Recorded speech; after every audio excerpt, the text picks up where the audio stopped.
Mr. Slow, as you may well know, or perhaps you don't, lived next door to Mr. Busy. He'd built his house himself, slowly. It had taken him 10 years. And as you well know, or perhaps you don't, Mr. Slow talked in an extraordinarily slow way. He talked like this. And every single thing he did was as slow as the way he talked. For instance, if Mr. Slow were eating a currant cake for tea, it took him until bedtime. He'd eat it crumb by crumb, currant by currant, chewing each crumb and each currant 100 times.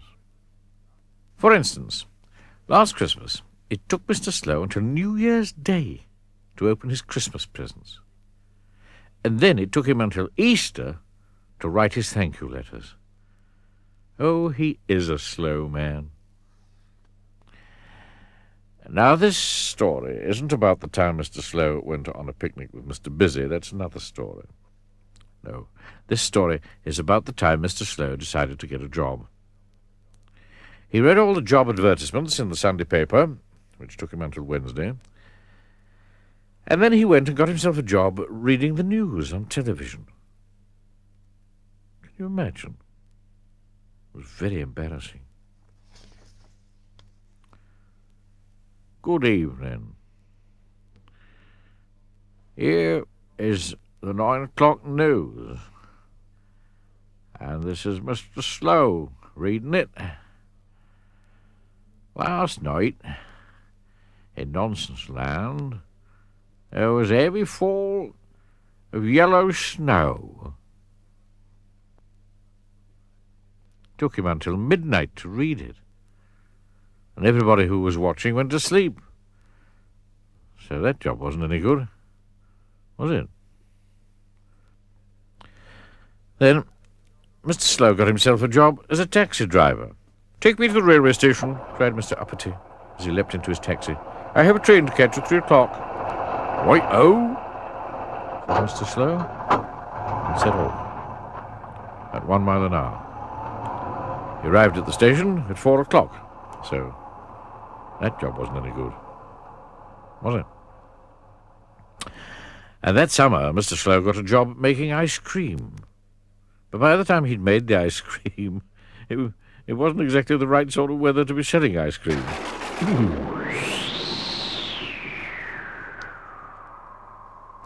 So Mr. Slow got himself a job making woolly scarves.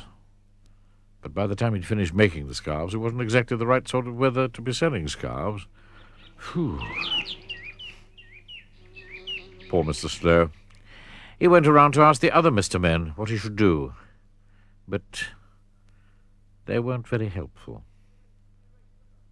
"Be a racing driver," suggested Mr. Silly. Can you imagine? No.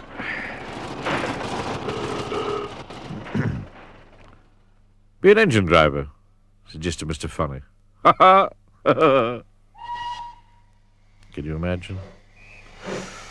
No. "Be a speedboat driver," suggested Mr. Tickle. Can you imagine? No. But then Mr. Happy had an extremely good idea, most sensible. "Be a steamroller driver," he suggested. And today that is exactly what Mr. Slow does. Slowly backwards, slowly forwards he drives, up and down, down and up, ever so slowly. The next time you see a steamroller doing that, look and see if Mr. Slow's driving it. If he is, you shout to him, "Hello, Mr. Slow. Having a nice time?" And he'll wave and shout back to you, Yes, thank you. Boy,